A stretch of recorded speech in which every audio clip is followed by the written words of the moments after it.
I-31F just discovered that my parents have been charging my disabled brother, 27M, rent for the past 5 years while telling me they were using MY money to support him.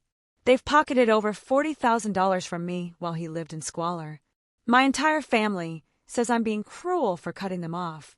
I'm shaking as I write this. I found out something 2 days ago that has completely shattered my understanding of my family, and I don't know how to process it. Everyone is telling me I'm overreacting, but I feel like my entire life has been built on lies. I need to give you the full background to understand why this is so devastating. I'm the oldest of 2 children. My brother, Matt, is 4 years younger than me. When Matt was 7 years old, he was in a terrible car accident. Our mom was driving, and a drunk driver ran a red light and hit them.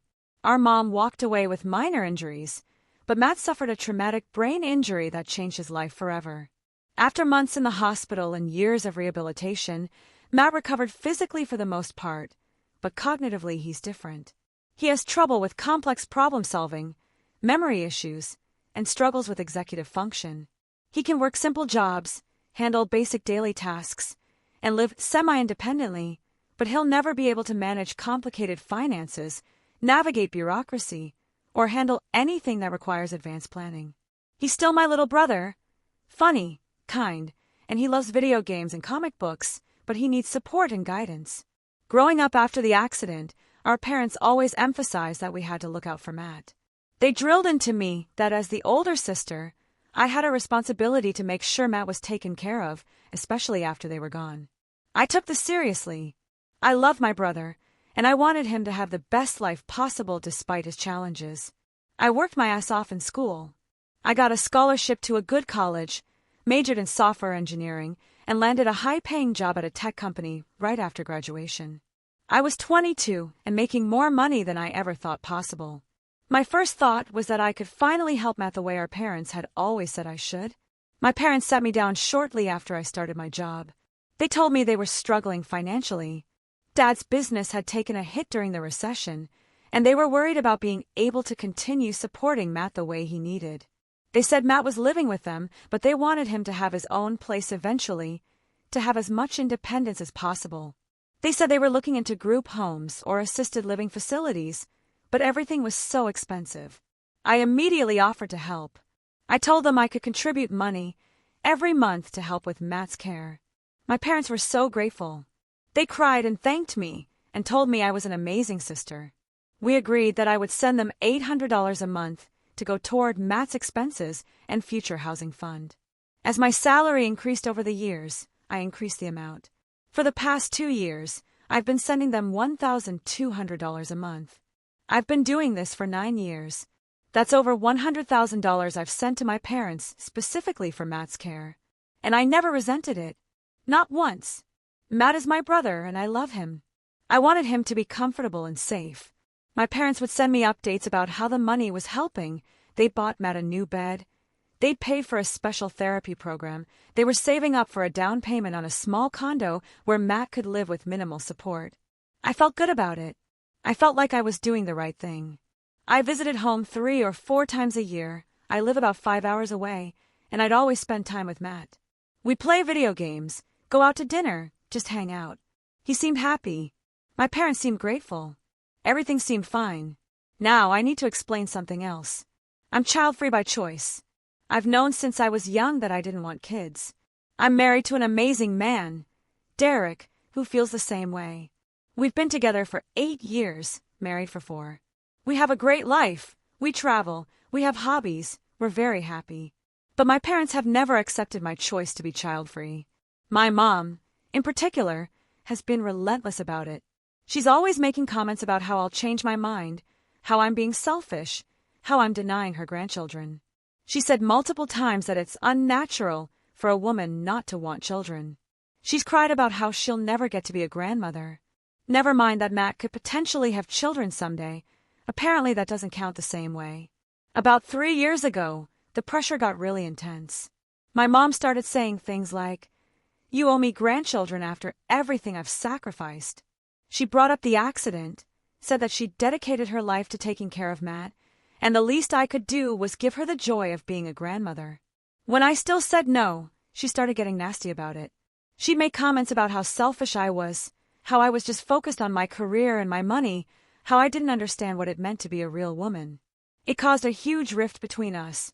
I started calling less, visiting less.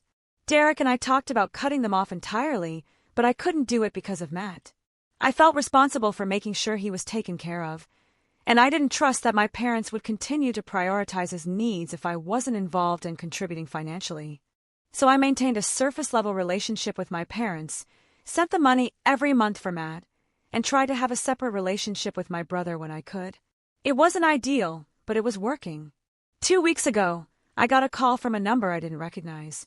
It turned out to be Matt's coworker from the grocery store where he works part-time bagging groceries. The coworker, whose name is Justin, said he was really sorry to bother me, but he was worried about Matt. He said Matt had been coming to work in the same clothes multiple days in a row, that he'd lost weight, and that he'd mentioned not having food at home several times. Justin said he'd bought Matt lunch a few times, but he was concerned there was something more serious going on. I was immediately alarmed. I called Matt right away. He answered, and I asked him how he was doing. He said he was fine, but he sounded tired. I pressed him, asked about food and his living situation. He was evasive at first, but I finally got it out of him that things were a little tight right now. When I asked what that meant, he admitted that he was behind on his rent and his landlord was threatening to evict him. He said he'd been trying to pick up extra shifts at work, but it wasn't enough. I was confused. I asked him what rent he was talking about. I thought he was still living with our parents. There was a long pause, and then Matt said, "No, I've been living in an apartment for 5 years now. I pay Mom and Dad rent." My blood went cold. I asked him how much rent. He said $900 a month. I asked him how he afforded that on his part-time grocery store salary. He said he could barely afford it, which is why he was behind. He said Mom and Dad had told him that since he was an adult, he needed to contribute, and they found him a cheap apartment, but he had to pay his own way. I asked him to send me his address. When he did, I told him I'd call him back, and I immediately looked up the address on Google Maps. It was not a nice apartment building. It was in one of the worst parts of town, the kind of area where you don't walk around at night. I looked up the building specifically and found reviews talking about roaches, broken heating, and a slumlord who never fixed anything. I was shaking with rage. I called my parents. My dad answered. I asked him point blank why Matt was living in a shithole apartment and paying $900 a month in rent when I had been sending them over $1,000 a month specifically for his care. There was silence. Then my dad said we should talk about this in person. I said no, we'd talk about it right now. I demanded to know where my money had been going if Matt was paying his own rent and apparently struggling to afford food. My dad tried to deflect. He said it was complicated. He said Matt needed to learn responsibility. I kept pressing, getting angrier and angrier. Finally, my dad admitted that yes, they'd been charging Matt rent. And yes, they'd been keeping the money I sent. I couldn't even speak for a moment. Then I asked what they'd been using my money for. My dad got defensive. He said it was their money to use as they saw fit, that they'd been helping Matt in other ways, that they deserved some compensation for all the years they'd taken care of him. I asked for specifics. What other ways were they helping Matt? My dad couldn't give me a straight answer. Just vague statements about how they were there for him and provided guidance. Meanwhile, Matt was living in squalor, going hungry, and on the verge of eviction. I was so angry I was crying. I asked my dad how he could do this, how he could take money that was specifically meant for Matt and just pocket it while Matt struggled. My dad got angry then. He said I didn't understand how hard it had been raising a disabled child, that they'd sacrificed everything for Matt, that they'd earned the right to some financial relief. I told him that was fine. If they needed money, they should have asked me for money for them, not lied about it being for Matt. My dad said they knew I wouldn't have given them money for themselves, that I'd made it clear I was only willing to help Matt. So they'd found a workaround. A workaround. That's what he called lying to me for 9 years and stealing over $100,000 while my disabled brother lived in poverty. I hung up on him. I called Derek, told him everything through sobs. He was as horrified as I was. We immediately got in the car and drove the 5 hours to my hometown. We went straight to Matt's apartment, and it was worse than I'd imagined. The building was decrepit. Matt's apartment was tiny, barely furnished, and freezing because the heat didn't work properly. His fridge was nearly empty. Some expired milk, a few eggs, half a loaf of bread. He was clearly embarrassed to have us see how he was living. I started crying again. I asked Matt why he'd never told me. He said Mom and Dad told him not to bother me, that I was busy with my own life, and I'd already done enough by helping them. He said they told him that $900 a month was a normal rent. It's not for that place, and that he needed to be more responsible with money if he couldn't afford it. My disabled brother, who struggles with financial concepts, who has cognitive impairments, was being charged $900 a month by our parents to live in an apartment that should cost maybe $500 at most, all while they pocketed the $1,200 I sent them every month specifically for his care. They were making a profit off of their disabled son and my generosity. Derek and I took Matt out, bought him groceries to fill his fridge, and told him we were going to fix this. Then we went to my parents' house. My mom was there too by then. The confrontation was brutal. I laid out everything. The rent they were charging Matt, the condition of his apartment, the fact that he couldn't afford food, and the over $100,000 they'd taken from me under false pretenses. My mom tried the same tactic as my dad, that they'd sacrificed so much for Matt that they deserve compensation. I asked her what they'd done in the past 5 years that constituted care worthy of $1,200 a month. She couldn't answer, because the truth is, they'd done nothing. They occasionally had Matt over for dinner. They'd call him once a week. That was it. They weren't managing his medical care. They weren't helping him with daily tasks. They weren't providing any of the support they'd told me they were providing. I told them they'd been stealing from me and exploiting Matt. My dad got angry and said I had no right to judge them, that they'd given up their lives to raise a disabled child and they'd earned this money. My mom started crying and saying I was being cruel and ungrateful. I told them I was done. I was cutting them off financially, effective immediately. I was also going to make sure Matt was taken care of properly, by me, not by them. My dad said I couldn't just take Matt away from them. I said Matt was an adult and could make his own choices, and when given the option between living in poverty while they extorted him versus living in a safe, comfortable place rent-free, I was pretty sure what he'd choose. My mom begged me not to do this. She said they needed the money. I asked what they needed it for. Neither of them could give me a good answer. The truth started coming out in pieces. They'd been using my money to fund their lifestyle. New cars, vacations, home renovations, expensive dinners out. All while telling me it was going to Matt's care. All while Matt was struggling to eat. I left and told them I never wanted to speak to them again. Derek and I got a hotel room and spent the next day apartment hunting. We found a nice one-bedroom apartment in a safe neighborhood for $750 a month. We paid the first and last month's rent plus deposit. We're furnishing it. We're setting Matt up with everything he needs. And we've told him he doesn't pay us a dime. We're covering his rent and utilities, and we're setting up a grocery delivery service, so he always has food. Matt was overwhelmed. He kept saying it was too much, that he didn't deserve it. I told him he deserved so much more than what he'd been getting. I told him I was sorry I hadn't checked on him more closely, that I trusted our parents and I shouldn't have. Now here's where the whole family has turned on me. My parents have apparently told everyone their version of events, that Matt needs to learn responsibility, that I'm coddling him and preventing him from being independent, and that I'm being vindictive and cutting them off over a misunderstanding about money. My aunts, uncles, and cousins have been calling and texting. They're saying I'm being too harsh, that my parents did their best raising Matt after the accident, that I should be grateful they took care of him all those years and not punish them for making some financial decisions I don't agree with. That family is supposed to forgive each other. My mom's sister actually said, "Your parents gave up their lives for Matt. The least you can do is help them enjoy their retirement." I asked her if she knew they'd been charging Matt rent to live in a slum while stealing my money. She said charging rent was a strong word, that it was more like teaching Matt responsibility. I asked if she thought letting him go hungry was also teaching responsibility. She got quiet and then said I was being dramatic. My grandmother called me crying, begging me to reconcile with my parents. She said they made mistakes, but they're still my parents. I asked her if she knew Matt was about to be evicted while my parents took vacations with my money. She said that Matt had been taken care of his whole life, and maybe he did need to struggle a little to appreciate things. I was so disgusted I hung up. Even some of my cousins are giving me grief.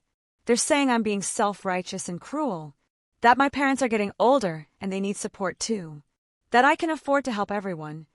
So why am I being stingy? One cousin actually said, "You don't even have kids, so it's not like you need the money for anything important." The worst part is that my parents are now playing the victim. My mom has been posting vaguely on Facebook about ungrateful children and being punished for your sacrifices. People who don't know the full story are commenting with support for her, telling her to stay strong, saying that children can be so cruel. She's eating up the sympathy. My dad called me yesterday and said that if I don't resume sending them money and stop interfering with Matt, they're going to sue me. I asked him for what. He said alienation of affection or something. He was clearly making it up. I told him to get a lawyer then, and that I'd be happy to explain to a judge how they've been defrauding me and financially exploiting their disabled son. He backed down but said this wasn't over. Meanwhile, Matt is settling into his new apartment. He's like a different person. He's smiling more, he's gained a little weight already, and he told me yesterday that he feels safe for the first time in years. He said he'd been so stressed about money that he couldn't sleep at night. Now he's sleeping through the night for the first time in he can't remember how long. But I'm getting pressure from every side to forgive my parents and restore the financial arrangement. My aunt told me that blood is thicker than water and I'm tearing the family apart.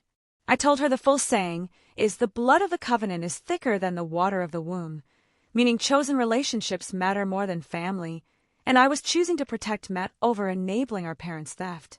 Derek is fully on my side. He's furious at my parents and can't believe the family is defending them. He says we should consider legal action to try to get some of my money back. I've consulted with a lawyer, and apparently it's complicated. Because I was sending the money voluntarily and didn't have a written agreement about how it would be used, it's hard to prove fraud. I might be able to get some of it back, but it would be expensive and time-consuming and not guaranteed. Honestly, I don't even care about the money anymore. I mean, I'm angry about it, but I can afford the loss. What I can't get over is the betrayal. My parents looked me in the eye for 9 years and lied. They took my love for my brother and manipulated it to fund their lifestyle. They let Matt suffer while telling me he was being cared for. They exploited both of us. And now they're mad that there are consequences for their actions. They're playing victim and turning the family against me. They're acting like I'm the villain for refusing to keep funding their lifestyle now that I know the truth. Last night, my mom sent me a long text. She said that she's sorry I feel hurt, but I need to understand their perspective. She said that after the accident, their whole lives became about Matt. They couldn't travel, couldn't spend money on themselves, couldn't do anything because everything went to his care and therapy. She said that when I started sending money, they saw it as a chance to finally have something for themselves after decades of sacrifice. She said they never meant to hurt Matt, that he was fine in that apartment, and I was exaggerating how bad it was. She ended with, "After everything we've been through as a family, I can't believe you'd abandon us over money." Over money. As if that's what this is about. This isn't about money. This is about lies, manipulation, and the exploitation of a vulnerable person. This is about them prioritizing their wants over Matt's needs. This is about them taking advantage of my love for my brother to fund vacations and cars. I haven't responded to her text. I don't know what to say. Part of me wants to lay out exactly why what they did is unforgivable. Part of me wants to just block them and never speak to them again. Part of me wants to scream at them until they understand how badly they've damaged our relationship. But I'm also second-guessing myself because of all the family pressure. Am I being too harsh? My parents did take care of Matt for years after the accident. They did sacrifice a lot when he was growing up. Does that entitle them to the money I sent? Am I being unreasonable for expecting them to use money earmarked for Matt on actually taking care of Matt? Derek says I'm not being harsh enough. He says what they did was elder abuse. Even though Matt's not elderly, the principle is the same, and financial exploitation, and I should report them. He says the family is enabling their bad behavior, and I shouldn't listen to any of them. My therapist, I've had an emergency session since this all came out, says that I need to trust my own moral compass and not let others gaslight me into doubting my very reasonable reaction to a serious betrayal. She says it's telling that no one in my family seems concerned about Matt's well-being, only about maintaining the status quo where my parents get money. But I still feel confused and guilty. These are my parents. They did raise me and Matt. They did deal with a lot after his accident. Maybe I am being too harsh. Maybe I should be more understanding of their perspective. Maybe asking them to actually use money for its intended purpose was unreasonable somehow. So Reddit, I need outside perspective. Am I the asshole for cutting off my parents after discovering they've been stealing money meant for my disabled brother while charging him rent to live in a terrible apartment? Should I consider their sacrifices and be more forgiving? Is my entire family right that I'm being too harsh and destroying the family over a financial disagreement? I genuinely don't know anymore. Everyone is telling me different things, and I'm drowning in guilt and anger and confusion. I just want to know if I'm doing the right thing by protecting Matt and refusing to enable my parents anymore. Edit. I'm overwhelmed by all the responses. Thank you to everyone who's taken the time to comment and share advice. A few common questions. Yes, I've documented everything and taken screenshots of all communications. Yes, Matt is safe and happy in his new place. No, I haven't responded to any more family members. I'm taking time to process. And yes, Derek and I are considering talking to Adult Protective Services about what happened, even though Matt is out of the situation now. I'll update if there are any major developments. Thank you all for helping me see that I'm not crazy or cruel for protecting my brother.